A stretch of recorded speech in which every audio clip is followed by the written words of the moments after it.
Bien, pues seguimos entonces con la parte teórica de la teledetección. Seguimos y cerramos esta parte. Primeramente vamos a cerrar el tema de la resolución. ¿Se acuerdan que hay cuatro tipos de resoluciones? La resolución espacial, la resolución radiométrica y la resolución espectral. De eso ya hemos hablado. Y ustedes han visto cómo aprovechar la mejor resolución espacial y espectral posible de un mismo sensor a través del pan-sharpening. Terminamos brevemente con esta diapositiva para hablar de la resolución temporal, que básicamente es el tiempo en que un territorio en la superficie terrestre, puede ser por ejemplo la República Dominicana, esté cubierto por el barrido de un mismo sensor de forma repetitiva, es decir, con qué frecuencia de tiempo voy a poder ver la República Dominicana con el sensor Landsat 8, por ejemplo. Cada 4 días, cada 8 días, cada 2 semanas. Todo eso depende de la órbita del sensor, depende también del barrido de ese sensor, es decir, qué área cubre cada imagen que produce el sensor. Es muy importante, ¿por qué? Porque con una alta frecuencia temporal, es decir, con imágenes que salen con mucha frecuencia, digamos cada día, por ejemplo, pues vamos a poder monitorear mucho mejor la situación, digamos, por ejemplo, de recursos naturales que encontramos en la superficie. Entonces, típicamente estamos usando ahora los satélites para identificar los incendios cada 12 horas.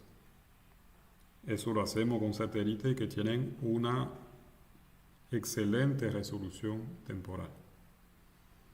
Al contrario, un satélite que produce una imagen solamente cada 2 semanas o cada mes es un satélite que tiene una baja resolución temporal y nos limita bastante el tipo de análisis que vamos a poder hacer. Entonces, los satélites que tienen una buena resolución temporal los usamos en particular para todo lo que es monitoreo. Monitoreo de incendios, monitoreo de cambio en el uso de cobertura, donde se está talando el bosque, por ejemplo. Monitoreo también de derrame de petróleo, etcétera, etcétera. Es decir, hay un gran número de elementos que podemos seguir si tenemos una buena resolución temporal. Aquí que estamos viendo en esta imagen simplemente el barrido de un sensor, aquí el sensor MODIS. Ustedes ven que cuando el satélite pasa encima de la Tierra, por ejemplo aquí con una órbita que va de sur a norte, generalmente sería más bien de norte a sur, en este caso no importa, cada imagen cubre unos 1000 a 2000 kilómetros de ancho, unas bandas así de 1000 a 2000 kilómetros de ancho, lo que nos permite rápidamente poder volver a cubrir todo el planeta y por lo tanto al otro día poder de nuevo pasar encima de la misma zona. Aquí en esta imagen, Australia.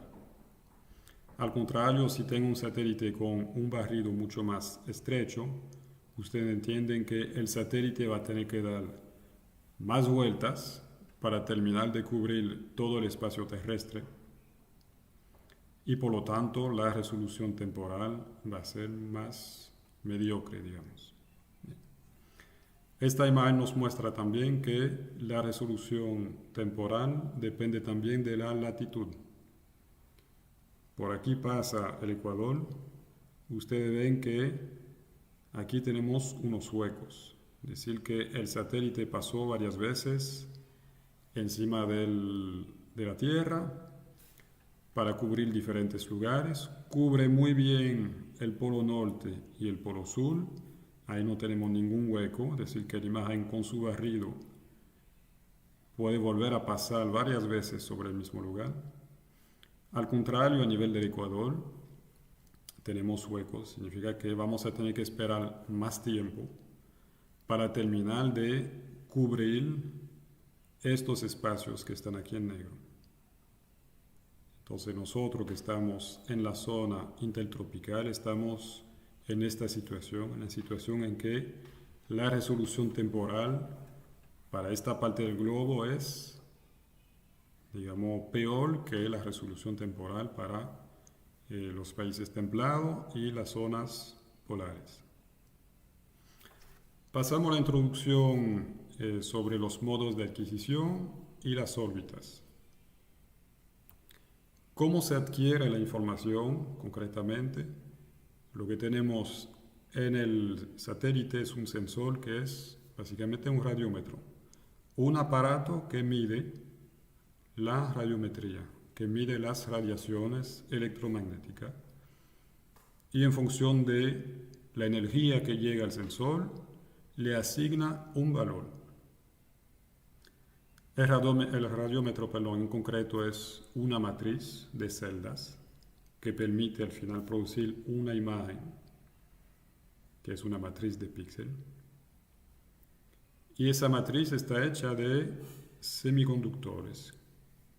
Básicamente son elementos sensibles a las ondas electromagnéticas reflejadas o emitidas por los objetos que están en la superficie terrestre.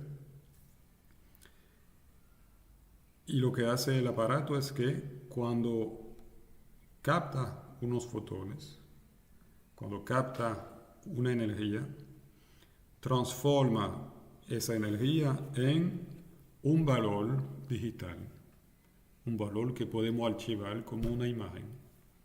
Ese valor se llama un conteo digital o en inglés un digital number, DN. Es decir que, si se acuerdan los valores que veíamos en la imagen, que hicimos toda una práctica con eso y pusimos los valores del conteo digital por encima de cada celda, de cada píxel, mejor dicho, de la imagen, pues esos valores son, digamos, una traducción de lo que recibió la celda sobre ese lugar para pasar de un nivel de energía a un valor numérico, por ejemplo entre 0 y 255, si está codificado en 8 bits. Para diferenciar los, entre comillas, colores, es decir, las bandas espectrales, esas radiaciones van a pasar por un prisma o un sistema de filtros que son espejos que reflejan, por ejemplo, la luz roja, pero dejan pasar las demás. Todo eso para separar la luz que entra por el sensor, que entra al sensor, para poder orientar parte de esa luz hacia un sensor que permite crear la banda azul, otra parte de esa luz hacia un sensor que permite crear la banda verde y así sucesivamente. Y poco a poco crear diferentes bandas. Aquí tenemos una fotografía de esos sensores que están montados en los satélites que tienen el nombre de CCD, Charge Coupled Device. Básicamente en los celulares que ahora usamos tenemos este tipo de sensor. Es decir que la imagen que crea el celular básicamente es lo mismo que una imagen satélite y también esas imágenes normalmente están separadas en 3 bandas. Simplemente no lo vemos porque el celular no se recrea una imagen, una composición a color natural, como nosotros lo hicimos con QGIS.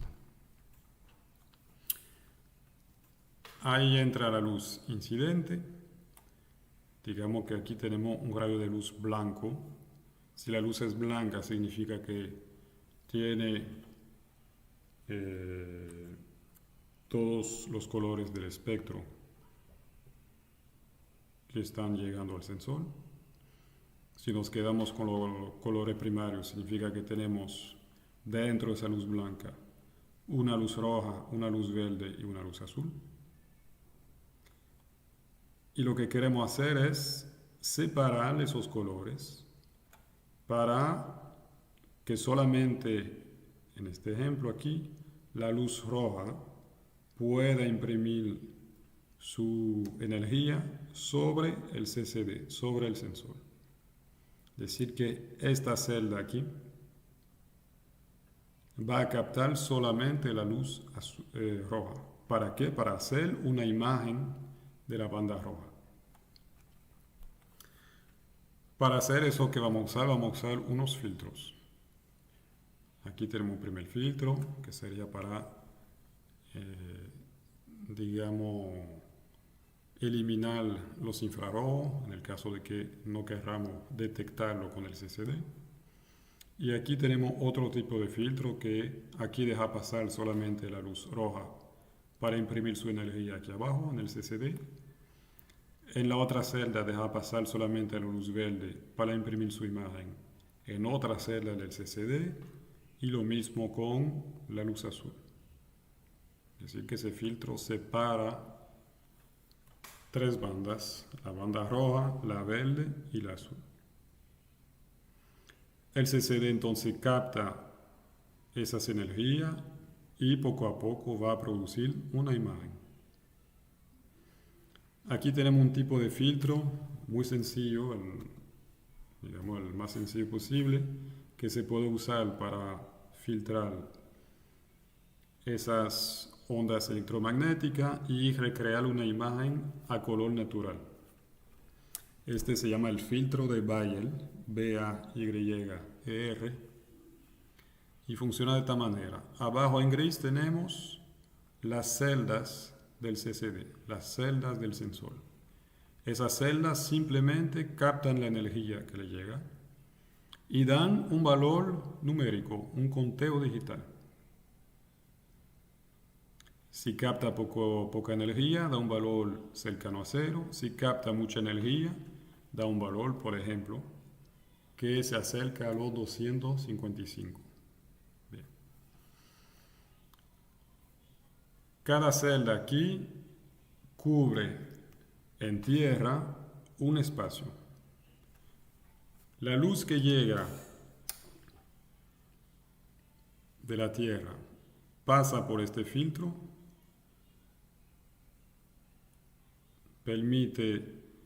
ese filtro permite dejar solamente la luz azul. Es decir, que la parte verde y roja de la luz visible va a quedar filtrada, no pasa de ahí. Entonces solamente la luz azul puede pasar a través del filtro y imprimir su energía aquí en la celda que está abajo. Esta segunda celda deja pasar solamente la luz verde, luego esta la luz azul y así sucesivamente. En la segunda línea de la matriz de celda, esta deja pasar la luz verde, esta deja pasar solamente la luz roja, luz verde, roja, etcétera, etcétera. Bien. ¿Cómo vamos a crear una banda al final? ¿Y cómo vamos a poder crear una imagen a color natural? Pues simplemente abarcando esas cuatro celdas, podemos crear una banda verde, una banda azul y una banda roja. ¿Me explico? Dentro de estas cuatro celdas vamos a fusionar las informaciones de estas cuatro celdas y vamos a decir que todo eso ahora representa un píxel de la imagen. Bien. Para este píxel, el valor de la banda azul será el valor que captamos aquí. Para este píxel, el valor de la banda roja será el valor de la celda, de la energía que captó la celda aquí. Y para crear la banda verde, simplemente vamos a usar el promedio entre el valor que fue captado aquí y ahí. Así pues, estamos separando las ondas electromagnéticas en función de su longitud de onda, de su radiometría, es decir, de su color, para tener al final una imagen con 3 bandas. Hay diferentes tipos de sensores, digamos, en la forma en que adquieren la imagen en la superficie terrestre. El sensor que hemos presentado hasta ahora, que es el más sencillo, es el sensor matricial. Es decir, que cuento con una matriz de celdas que simplemente queda expuesta a las radiaciones que provienen de la Tierra para imprimir una imagen en base a la energía que captaron esas celdas. Eso lo encontramos típicamente en los aviones, cuando estamos sacando unas fotografías aéreas, como la que sacó el INDRI, el Instituto Geográfico Universitario de la UAST, etcétera, etcétera. Típicamente lo hace con ese tipo de sensor. El problema de este tipo de sensor es que crea unas distorsiones entre las celdas, es decir, hay un problema para calibrar la energía que capta cada una de esas celdas. ¿Me explico? Si volvemos aquí, digamos que en Tierra, esta celda y esta celda están viendo exactamente el mismo tipo de objeto. Están viendo, por ejemplo, la superficie de un lago. En teoría, estas dos celdas deberían de dar el mismo valor, el mismo conteo digital. Digamos que, por ejemplo, en la banda azul, esas dos celdas deberían de dar un valor relativamente alto. Por ejemplo, el valor 100. Sin embargo, esas celdas obviamente no son el mismo objeto. Esas celdas con el tiempo van perdiendo un poco su capacidad en captar los fotones y transformarlo en un conteo digital. Y cada celda va envejeciendo, digamos, a su ritmo.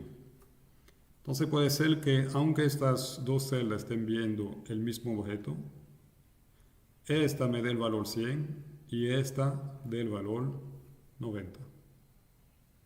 Es un problema porque justamente lo que queremos después en la imagen es poder identificar bien los objetos y reconocer objetos. Si este me dio el valor 100 y esta celda me dio el valor 90, y quiero ubicar el agua en la imagen, pues a lo mejor aquí voy a pensar que no estoy viendo agua, estoy viendo otro tipo de objeto. Bien. Entonces, para evitar esto, ¿qué hacemos? Estamos tratando de limitar el número de celdas que tiene el sensor. Para eso entonces se inventó el pushbroom. Pushbroom, que es una línea de celda perpendicular a la dirección del vector, es decir, del satélite o del avión. Aquí está el pushbroom.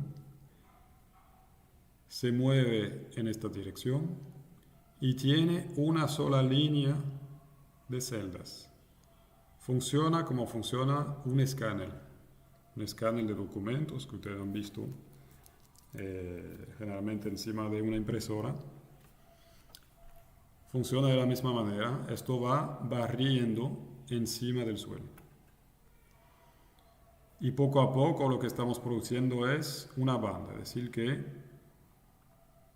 el sensor capta toda esta línea de información en tierra, lo que llamamos el píxel suelo, toda esta línea de píxeles suelo. Luego avanza un poco más y capta de nuevo otra línea y otra línea y otra línea, etcétera, etcétera. Es decir, que al final lo que estamos consiguiendo es una especie de un barrido continuo sobre la superficie terrestre. Bien.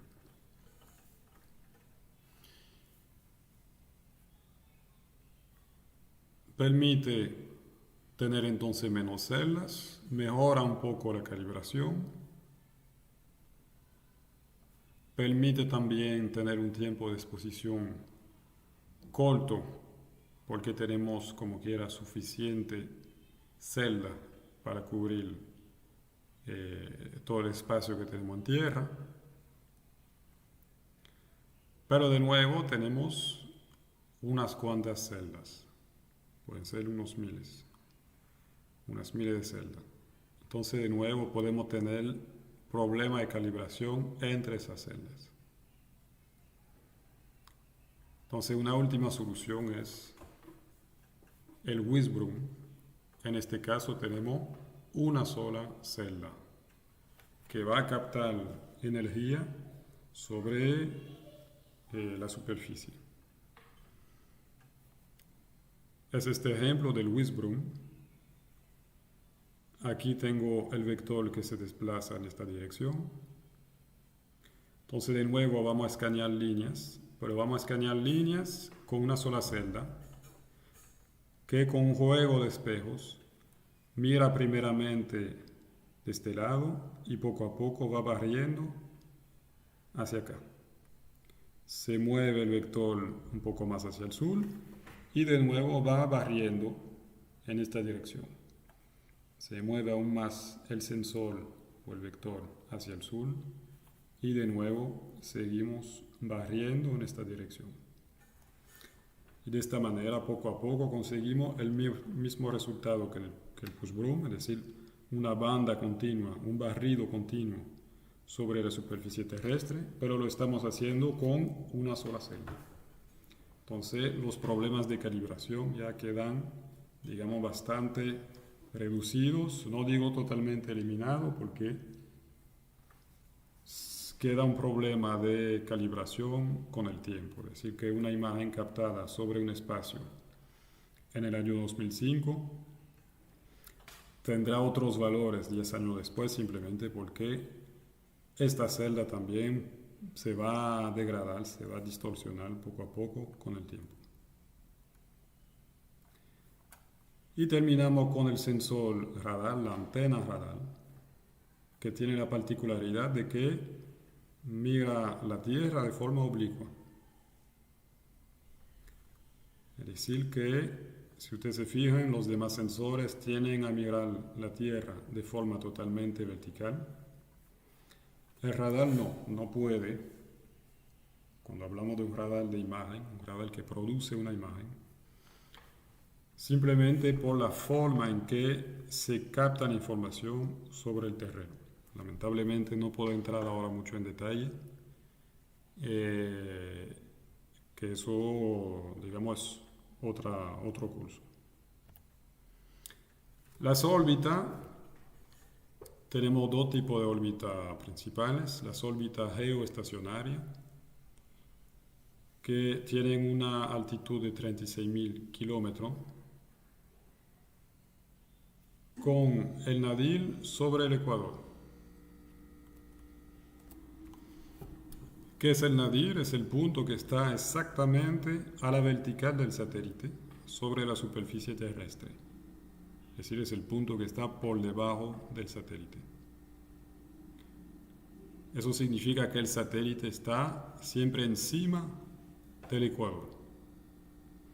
Y ese satélite está ubicado justamente a 36.000 kilómetros de altitud, para poder mantenerse sobre la misma longitud, es decir, mantenerse al final sobre el mismo espacio y ver constantemente el mismo territorio en la superficie terrestre. Entonces esos 36.000 kilómetros de altitud, digamos que es un valor que no puede ser modificado, no podríamos acercar el satélite por un tema de mecánica newtoniana. Se requiere tener el satélite a esa altitud para que se mueva, digamos, al mismo ritmo que la rotación terrestre. ¿Me explico? La idea es esta entonces, que el satélite siempre se mueva a un ritmo que le permita estar encima del mismo punto. Entonces se mantiene sobre el ecuador, la línea del ecuador, y se mantiene sobre la misma longitud constantemente. Conclusión, el satélite siempre va a ver la misma zona de la superficie terrestre. ¿Cuál es el interés de este tipo de órbita? En particular, la alta resolución temporal. Digamos que estamos aquí en el tipo de órbita que da la mejor resolución temporal posible, simplemente porque el satélite siempre ve lo mismo, siempre ve el mismo territorio. Típicamente, y lo veremos más para adelante, estos satélites dan una imagen cada 15 minutos. Y en teoría podría dar una imagen cada segundo. Otro tipo de órbitas son las órbitas heliosincrónica y casi polar. Casi polar, ¿por qué? Porque son órbitas que pasan de norte a sur. Ahí el satélite da vuelta alrededor del planeta, pero no pasa exactamente encima de los polos. Entonces estamos en este caso, la Tierra gira sobre su eje de rotación y nuestro satélite tiene una órbita que sigue esta curva aquí. Es decir, que no está exactamente encima del polo norte y del polo sur, pero es sí una órbita casi polar. ¿Por qué la llamamos también heliosincrónica? Porque permite pasar encima de un espacio cualquiera siempre a la misma hora. Es decir, típicamente esos satélites, los satélites ópticos, pasan, digamos, a las 10, 10 y media, 11 de la mañana, cada día, encima de la República Dominicana. Entonces está el satélite sincronizado con el Sol, Helio. Bien. Ese tipo de satélite tiene una órbita mucho más baja, 700 kilómetros de altitud, lo que permite tener una mejor resolución espacial. El satélite está más cerca de la superficie terrestre. ¿Cuál es el interés de tener una órbita heliosincrónica y de pasar, por ejemplo, encima de la República Dominicana cada día a la misma hora? Pues simplemente nos permite poder comparar imágenes de diferentes fechas y asegurarnos de que cada imagen haya sido tomada en las mismas condiciones de iluminación. Entonces, si yo tomo una imagen el 1 de enero 2020 sobre la cordillera central, la tomo a las 10 y media, el sol estará, digamos, levantándose en el cielo y va a provocar unas sombras. El sol estará, digamos, más del lado este, ya que se levanta de ese lado, y va a proyectar sombras del lado oeste. Bien. Quiero comparar la vegetación, las zonas urbanas, cualquier objeto que vea en la imagen, unos meses después, digamos al 25 de marzo de 2020. Pues si mi imagen fue tomada a la misma hora, voy a poder ver las mismas sombras y poder comparar entonces los objetos que veo en las dos imágenes. Si al contrario se me ocurre tomar una imagen que fue captada en la tarde, entonces las sombras simplemente van a aparecer del lado opuesto y será muy difícil comparar las dos imágenes y identificar los objetos que son similares y los que han cambiado. Eso es entonces para los satélites pasivos. Típicamente, vamos a ser más específicos, los satélites pasivos ópticos, los que captan las radiaciones emitidas por el Sol y reflejadas por los objetos. Para los satélites activos, como es el caso del sistema radar, también se usa una órbita heliosincrónica, pero no es por la misma razón. Simplemente en el caso del radar, el radar emite su propia onda. Así que emita esas radiaciones a las 10 de la mañana, a las 4 de la tarde o a las 2 de la mañana, da igual. Pero el satélite sí necesita energía y por lo tanto, perdón, que yo estaba buscando una ilustración, necesita energía y por lo tanto vamos a hacer pasar el satélite radar siempre encima del límite entre día y noche. Es decir que si aquí es de día, del otro lado de la Tierra es de noche, el satélite radar va a pasar siempre de tal manera, siguiendo esta órbita, siempre de tal manera que esté encima del límite entre día y noche. ¿Por qué? Porque de esta manera el satélite puede abrir sus paneles solares y siempre recibir la iluminación solar. Necesita de esa energía para poder emitir su onda radar y funcionar. Si mi satélite radar siguiera la misma órbita que un satélite óptico, es decir así, entonces aquí sí podría trabajar, recibe la luz del sol, pero cuando pasa del otro lado, queda simplemente sin energía, quedaría sin energía. Entonces, todo eso para decir que esas órbitas están calculadas en función del tipo de satélite y del uso que le queramos dar a estos sensores.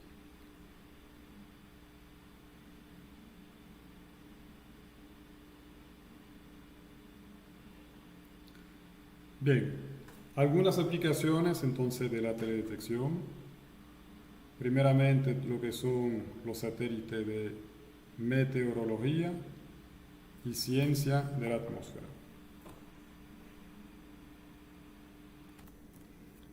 Con este tipo de satélite entonces vamos a captar información sobre la atmósfera, las masas de aire. Generalmente son satélites geoestacionarios, es decir, puede haber otro tipo de satélite, pero son los que permiten extraer una información con la mejor resolución temporal. El satélite, ubicado a 36.000 kilómetros, tiene un barrido bastante extenso que permite cubrir un 20% de la superficie del planeta de forma continua. Aquí tenemos de nuevo la órbita geoestacionaria encima del ecuador y manteniendo la misma longitud. El satélite puede ver gran parte del planeta. Aquí tenemos el disco que puede ver un satélite que se llama GOES, G-O-E-S, digamos una constelación de satélite, GOES oeste y GOES este. Cuando ustedes ven imágenes sobre los huracanes que se están acercando a la República Dominicana, están viendo imágenes de GOES este.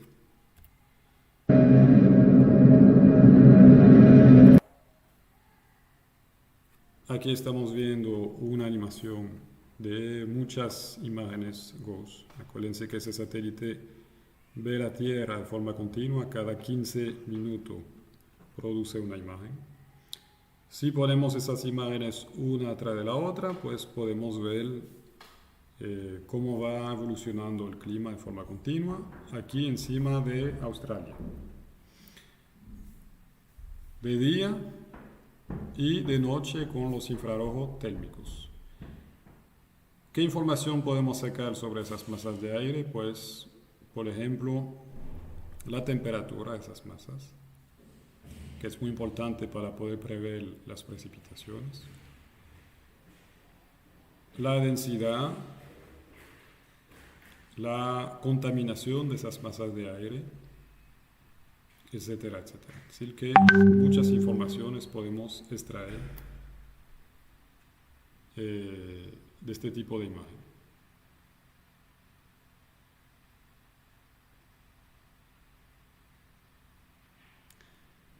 Obviamente la resolución espacial es mediocre, simplemente porque estamos viendo la Tierra desde 36.000 kilómetros de altitud. Si quieren ver esas imágenes, como les conté, salen cada 15 minutos. Simplemente se pueden conectar a esta página web, esas imágenes son gratuitas. Y ahí podrán ver el disco del satélite GOES este, es decir, de ese disco que cubre en particular toda la región del Caribe, y verán las últimas imágenes que fueron captadas hace 15 minutos, más o menos.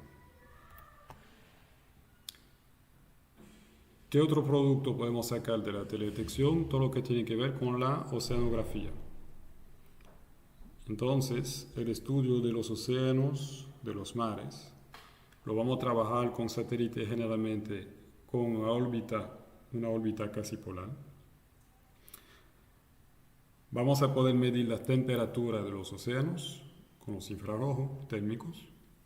Vamos a poder estudiar las corrientes, detectar la dirección y la fuerza de los vientos, la producción biológica, el plancton en particular, en las corrientes frías y en las zonas polares, la altitud precisa de la superficie, que sea terrestre o del mismo mar, estudiar la banquisa y el inlansis, que es algo muy importante ahora para conseguir informaciones sobre el cambio climático, la crisis climática, ya que sabemos que esta banquisa o el inlansis nos sirve de indicador para evaluar las consecuencias de esa crisis y poder detectar también información sobre la situación pasada como comparación. Y vamos a poder extraer información también sobre la contaminación de esas masas de agua. Aquí entonces un ejemplo de órbita casi polar, heliosincrónica, que vamos a detectar sobre nuestra Tierra, pues por ejemplo, como lo muestra esta animación, vamos a poder detectar la temperatura del agua. Que estoy viendo aquí en rojo, blanco, las aguas calientes y en azul, morado, las aguas frías. ¿Qué estamos viendo con ese satélite Topex Poseidón? Pues estamos viendo la situación del año 97-98 y típicamente estamos viendo el fenómeno del Niño, la inversión de corriente ecuatorial. Es decir, que estamos pasando de una situación normal en que aquí en la parte occidental de América del Sur deberíamos de tener lo que se llama un upwelling, es decir, un surgimiento de agua fría de una corriente marina que se llama la corriente de Humboldt, que contiene normalmente mucho plancton y que da toda esa riqueza pesquera a los países de esta costa, es decir, Chile, Perú y Ecuador. Resulta que esta corriente fría, que normalmente pasa de este lado de América del Sur, es una corriente que impide la formación de nubes y de precipitaciones. Por lo tanto, en esa zona de América encontramos desiertos y zonas muy secas. Cada 5 años más o menos se da una inversión de las corrientes, es decir que en vez de aquí tener una corriente fría y una corriente cálida que se forma en el centro del Océano Pacífico y que se mueve en dirección hacia el oeste, es decir, hacia Asia, Cada 5 años se invierte ese movimiento y tenemos la formación de una corriente cálida que se mueve hacia América y que impide que el agua fría surja a la superficie. Adicionalmente, del lado de Asia tenemos una corriente fría que se forma. ¿Qué consecuencia tiene eso para los países de América del Sur que están de este lado? Pues si de repente tenemos una corriente cálida, eso va a provocar la evaporación del agua del Océano Pacífico en esta zona. Evaporación significa que se van a formar nubes y esas nubes van a precipitar su agua encima de estos países. Entonces, zonas que son normalmente muy secas y tienen una vegetación dispersa, una vegetación xerófila, adaptada a la sequía, si encima de este tipo de vegetación de repente cae mucha agua, pues simplemente va a provocar muchas inundaciones. Bien. Y eso es lo que estamos viendo con esto. Aquí estamos viendo los resultados de otro sensor. Aquí es un sensor que funciona con un sistema radar que le permite detectar la altura de la capa de agua. ¿Y qué nos dice esta información aquí? Entonces el satélite nos permite detectar la altura de la superficie de agua y nos permite hacer eso de forma muy detallada, es decir, detectar variaciones centimétricas. Por lo tanto, nos dimos cuenta primeramente, gracias a ese tipo de sensor, que la altura del nivel del mar no es la misma en el mundo entero. Depende de qué, de la densidad de las rocas que hay debajo del agua. Diferente tipo de roca da diferente tipo de densidad. Y eso tiene una influencia sobre la atracción. Y nos dimos cuenta también de que depende de la temperatura de esa agua. Un agua más caliente tiene menor densidad y tiende a tener, digamos, un movimiento de expansión. Es lo que vimos aquí de nuevo. Estamos en el Océano Pacífico. Se está formando una corriente cálida de este lado y por lo tanto el agua se expande y el nivel de esta capa de agua sube localmente. ¿Qué otra cosa podemos ver? Aquí tenemos una imagen radar. Entonces, ¿se acuerdan del radar que vimos ahorita, que mira de forma oblicua hacia la Tierra? Ese radar es muy sensible a el relieve de la Tierra o del mar. Aquí estamos viendo el estrecho de Gibraltar, es decir, la zona que comunica entre el océano Atlántico y el mar Mediterráneo.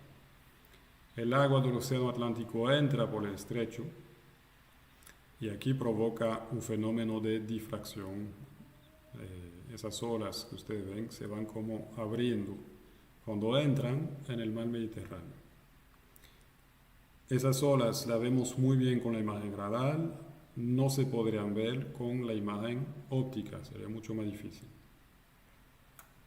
Y simplemente si podemos ver el oleaje con la imagen radar, pues podemos extraer muchas informaciones sobre los vientos. ¿Por qué? Porque en alta mar la dirección y la velocidad de las olas dependen sobre todo del viento que sopla en la superficie del mar.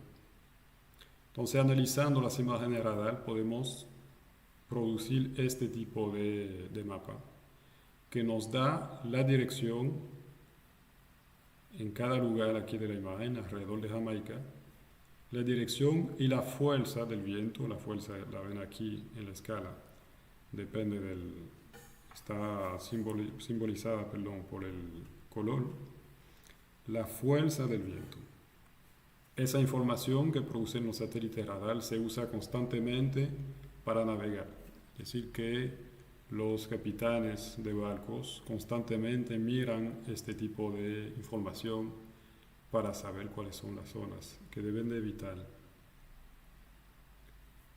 Aquí tenemos otra imagen radar. Todo eso es el mar. Aquí la tierra. Y en el centro tenemos una línea negra. Eso corresponde a un derrame de petróleo, es decir, que vamos a poder identificar contaminaciones en el mar. ¿A qué se debe eso? Simplemente a que el sistema radar emite una onda y esa onda, cuando choca con la superficie del mar, queda reflejada en muchas direcciones, inclusive de vuelta hacia el sensor. Entonces, por cada píxel de la imagen aparece una energía. En esta zona donde tenemos un poco de petróleo que está flotando en la superficie del mar, la superficie del mar localmente se vuelve lisa.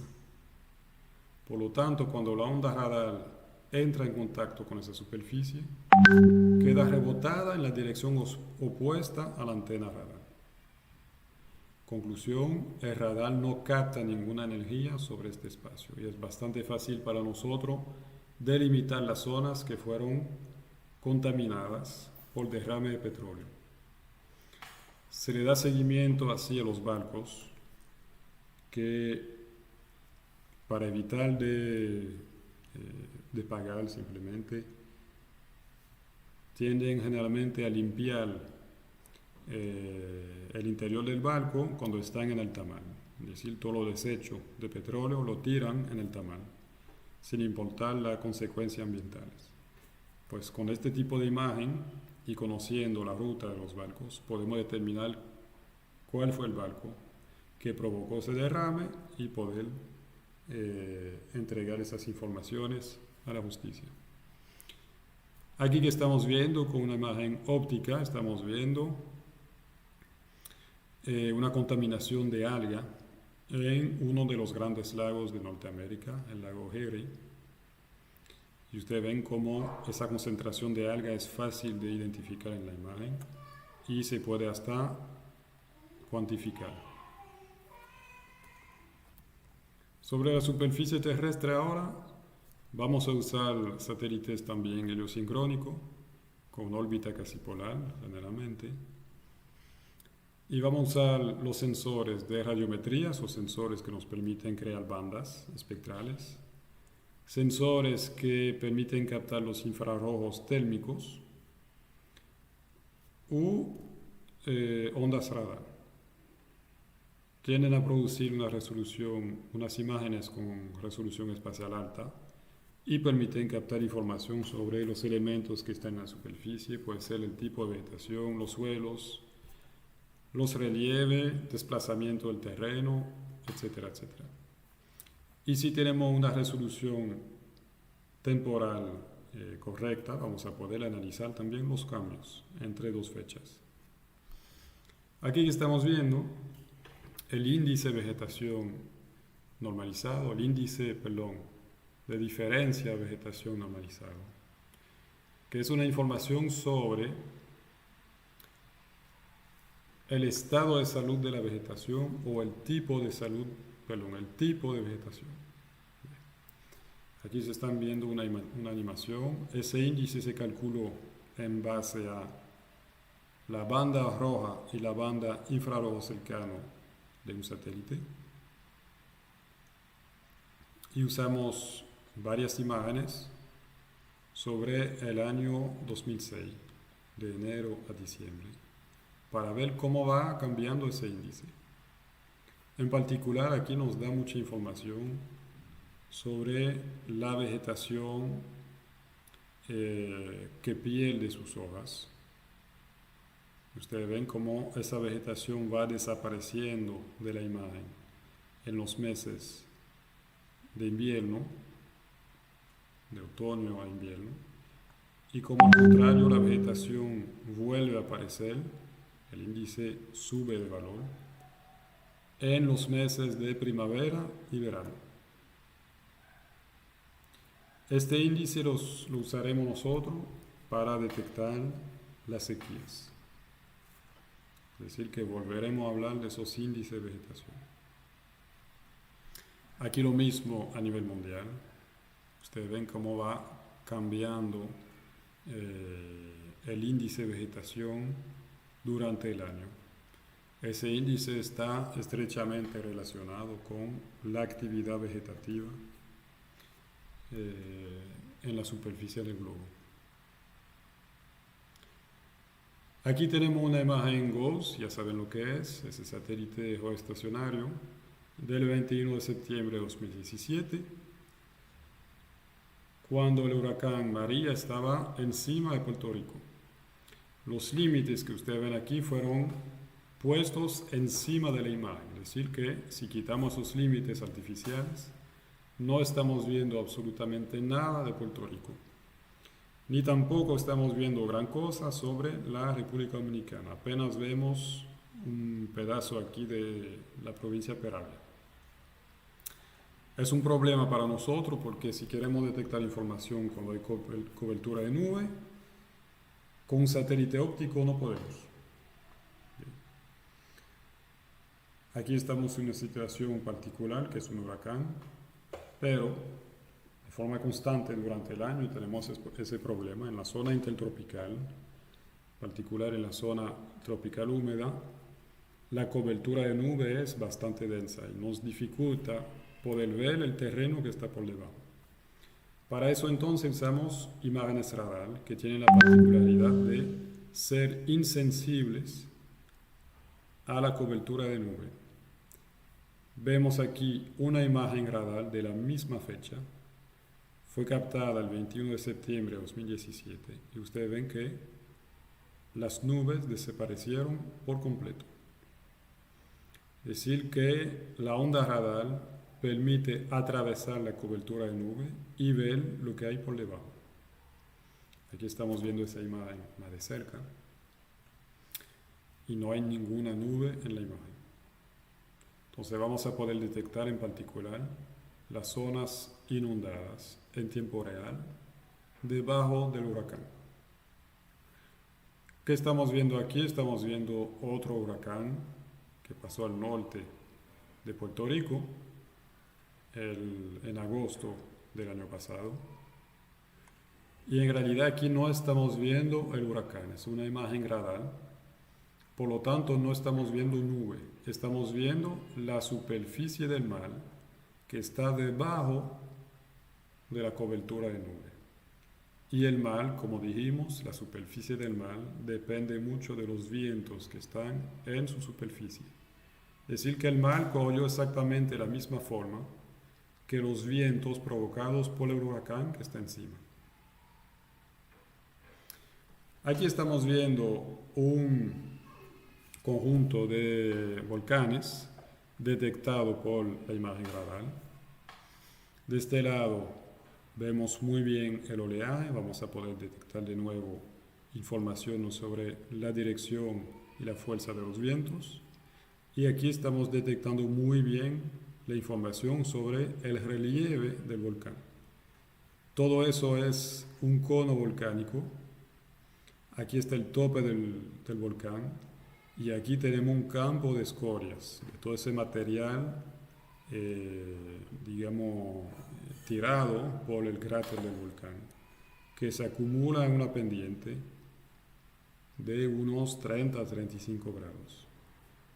Y fuera de ahí usted ve muchas parcelas geométricas, rectangulares o cuadradas. Esos son parcelas agrícolas que aprovechan los suelos fértiles que hay alrededor de un volcán, simplemente porque el volcán tiende a producir unas rocas que contienen muchos minerales que van a permitir, cuando se mezclen con materia orgánica, producir un suelo muy fértil.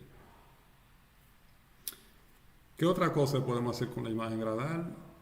Pues vamos a poder usar dos imágenes radar tomadas, digamos, desde dos puntos de vista ligeramente diferentes. Y vamos a poder jugar con la fase de la onda. No voy a entrar en detalles, pero eso se llama la interferometría radar. ¿Y qué permite hacer eso? Esa interferometría radar permite detectar muy bien el relieve de la superficie terrestre.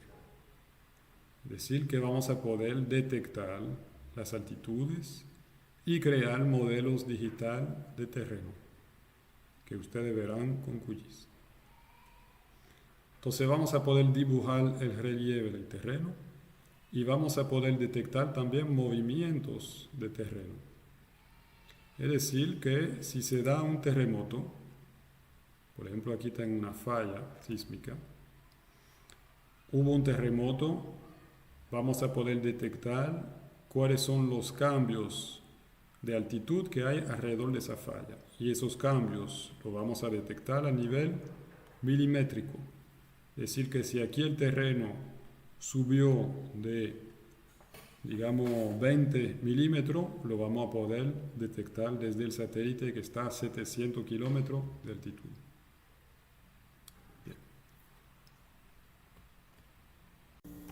Bien, saludo para todos. Seguimos con nuestro curso de teledetección. Y vamos a terminar pues esa parte teórica y práctica con las correcciones radiométricas y el mejoramiento de la visualización.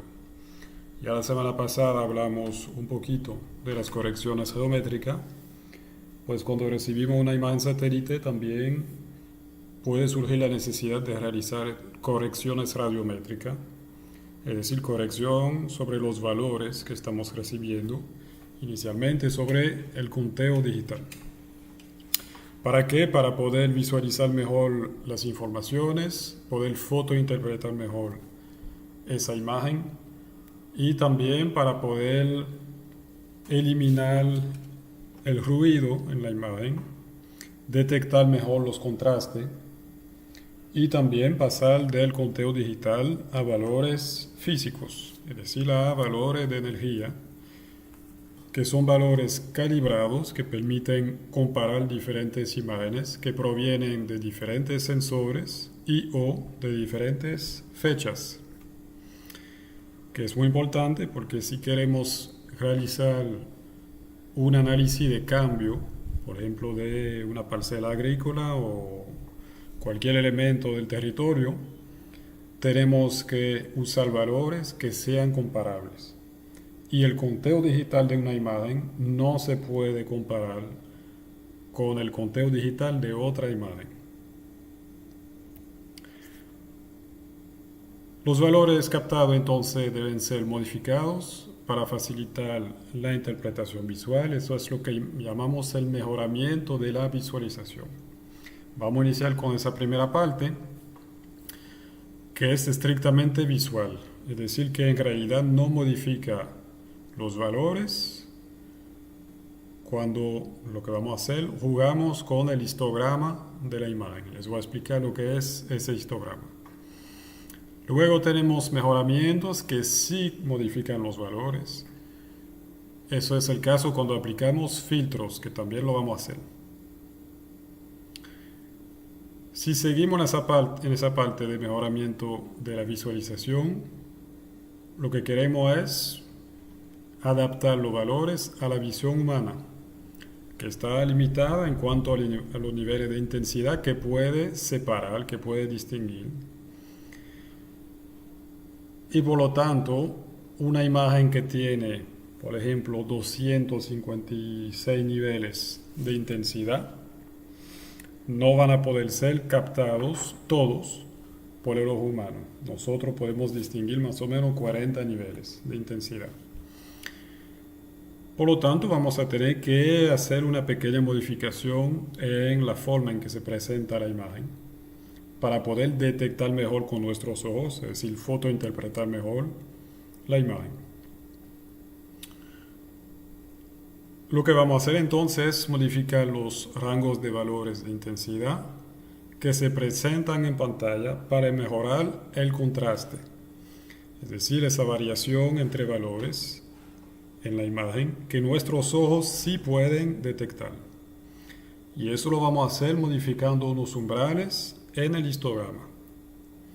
El histograma, ¿qué es? Cuando ustedes cargan una imagen en QGIS, a lo mejor ya lo han visto, hay una pestaña en propiedades que menciona el histograma.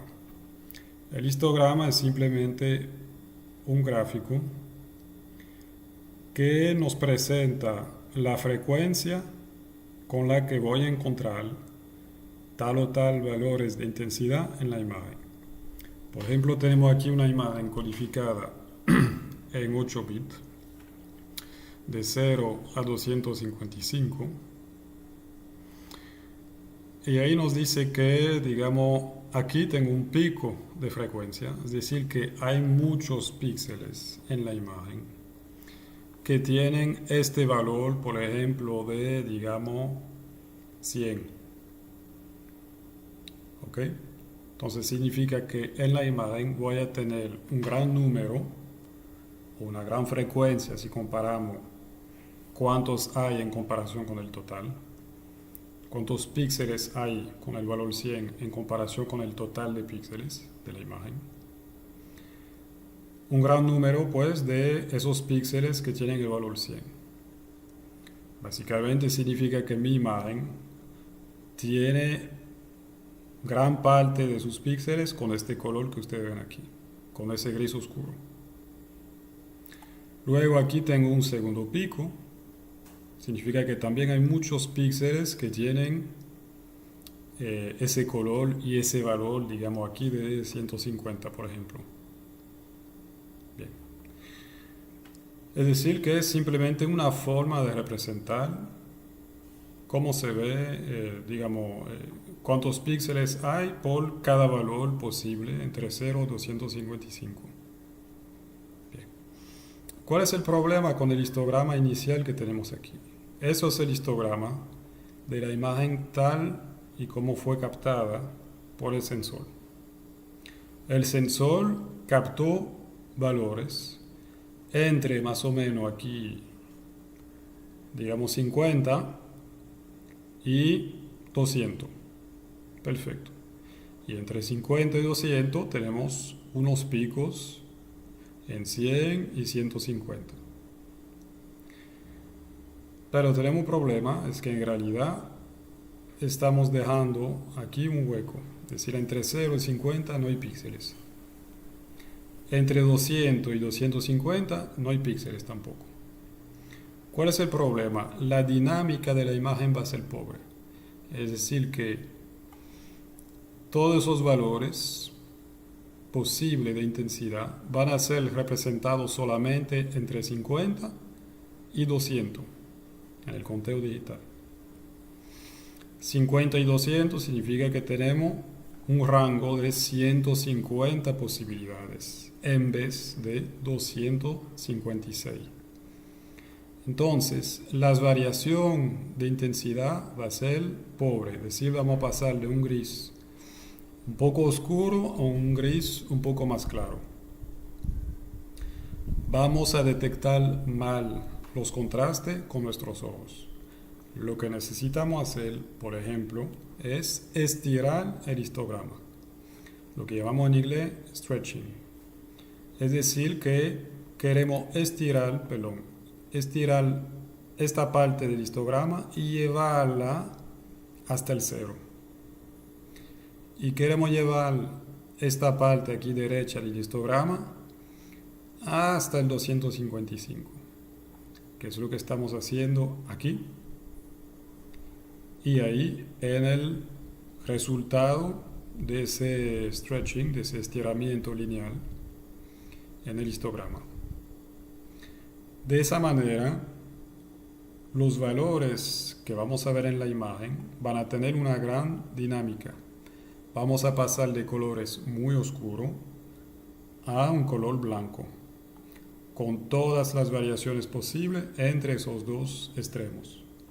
Y va a ser mucho más fácil para nosotros fotointerpretar la imagen y encontrar nuevos contrastes para poder distinguir mejor los elementos en la imagen. Eso lo vamos a hacer ahora mismo en QGIS.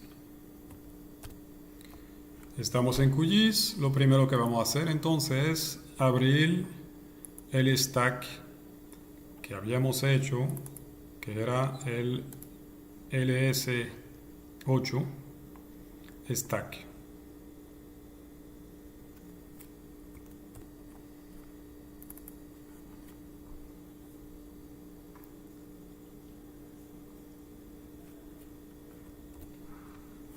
Lo primero que vamos a hacer es, digamos, poner las bandas con una composición a color natural para poder entender mejor nuestra imagen.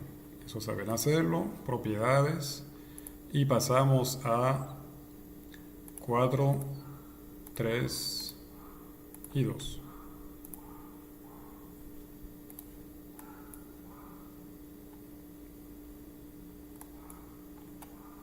Bien, nos acercamos por ejemplo a Samaná, que es digamos un buen ejemplo. Y vamos a estirar entonces ese histograma para distinguir mejor los contrastes.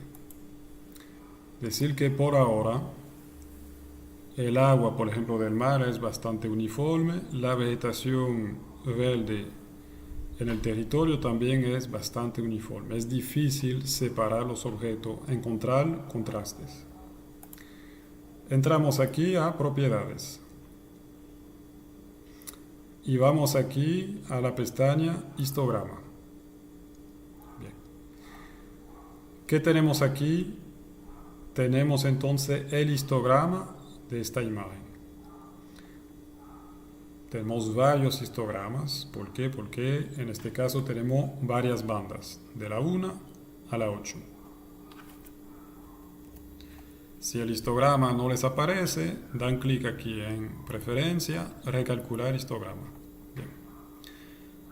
Vamos a acercarnos a este histograma, pero primero tenemos de nuevo aquí la frecuencia. ¿Cuántos píxeles encontramos, por ejemplo, para el valor 10.000? Y aquí tenemos el conteo digital, supera mucho los 255, simplemente porque nuestra imagen está codificada, en 16 bits, es decir, 65.000, un poco más de 65.000 valores posibles. Bien. Aquí entonces tenemos las bandas y vemos que en realidad esas bandas no empiezan desde el valor 0. Es decir, los valores posibles que vamos a encontrar en esta imagen para la banda 7, por ejemplo, empiezan aquí. Posiblemente hay unos píxeles aquí, es decir, si me acerco más podré encontrar unas pequeñas variaciones. Pero vale la pena suprimir esos píxeles, no representarlo en la imagen, es decir, no lo vamos a suprimir en realidad, siguen en el archivo, pero simplemente para la representación podemos obviarlos y empezar a representar el histograma con todas sus variaciones a partir de este valor aquí, que sería más o menos 5.000. Y podemos representar el histograma también hasta unos valores aquí a la derecha de los histogramas. Vamos a obviar ese azul turquesa, que será la banda 6, y digamos que la gran mayoría de las bandas llegan hasta el nivel 14.000. Entonces, para cada uno de los valores de las bandas, el rango iría de 5.000 a 14.000. Eso lo vamos a modificar aquí en estilo. Vamos a estilo y vamos a especificar justamente eso, que los primeros valores de la banda 4 inician en el valor 4.000. Los últimos valores no llegan hasta 30.000. Es decir, en realidad la banda 4 al parecer tiene unos valores que llegan hasta 30.000, pero son muy pocos por lo que hemos visto en el histograma. Entonces vamos a bajar eso a 14.000. Y vamos a hacer lo mismo con las demás bandas. Obviamente, en lo ideal, modificamos esos valores mirando el histograma de cada una de esas bandas. Es decir, por ejemplo, esta banda rosada, que es la banda 1, realmente inicia a partir de 9.000 y termina también en los 14.000. Para simplificar, vamos a pasar todo eso a 4.000 y 14.000. Bien. Doy clic en aplicar y ustedes ven que la imagen ha cambiado. Ha cambiado de tal manera que puedo distinguir mucho mejor los contrastes en el agua. Ustedes ven que aquí tengo un mar más oscuro que de este lado. Puedo distinguir muy bien las variaciones por aporte de sedimento en las costas y también la vegetación tiene mayor variación de verde. Entonces, con el estiramiento lineal del histograma, estoy mejorando mucho los contrastes y puedo interpretar mejor la imagen. Bien. Hay otro tipo de estiramiento, vamos a ver un segundo tipo. El segundo tipo se llama estiramiento por histograma de nivelación. De nuevo tenemos un histograma, aquí los conteos digitales y en este eje tenemos la frecuencia. Resulta que esta imagen tiene valores que van realmente de 84 a 153, pero también una segunda información importante es que tiene muchos valores aquí entre 84 y digamos más o menos 120. Entonces, ¿qué queremos hacer? Pues queremos mejorar mucho la dinámica sobre esos valores, porque significa que hay muchos píxeles dentro de este grupo. Por lo tanto, vamos a estirar nuestro histograma, pero vamos a estirar en función del número de píxeles que hay. Es decir, vamos a estirar más este grupo que este grupo ahí que tiene al final pocos píxeles. Entonces, el valor 84 lo estiramos a 0. El valor aquí 120 lo vamos a estirar mucho más hacia la derecha para tener una buena dinámica dentro de este grupo inicial. Y el grupo que va de 120 a 153 lo vamos a estirar, pero no tanto, simplemente porque no hay muchos píxeles, entonces no es nuestra prioridad. Para ver eso en concreto, voy a tomar el Alt Map simplemente porque QGIS no tiene esa función por defecto, habría que cargarla.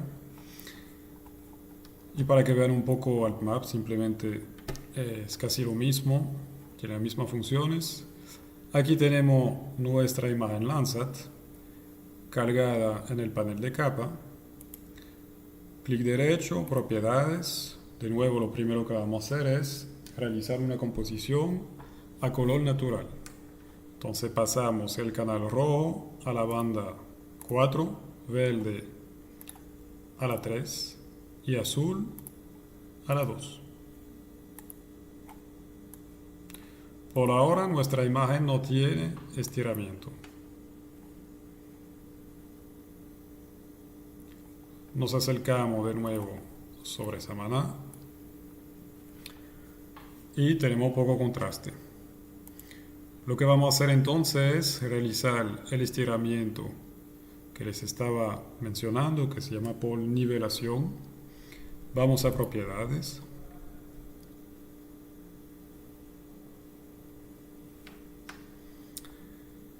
Estiramiento, en inglés aquí stretched. Perdón. Composición RGB. El estiramiento está aquí. El tipo aquí no tiene ninguno.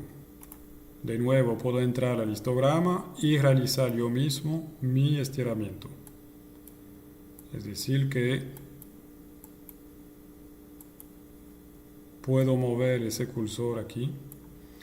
En gris tienen el histograma inicial y en rojo tienen el histograma como va a salir estirado.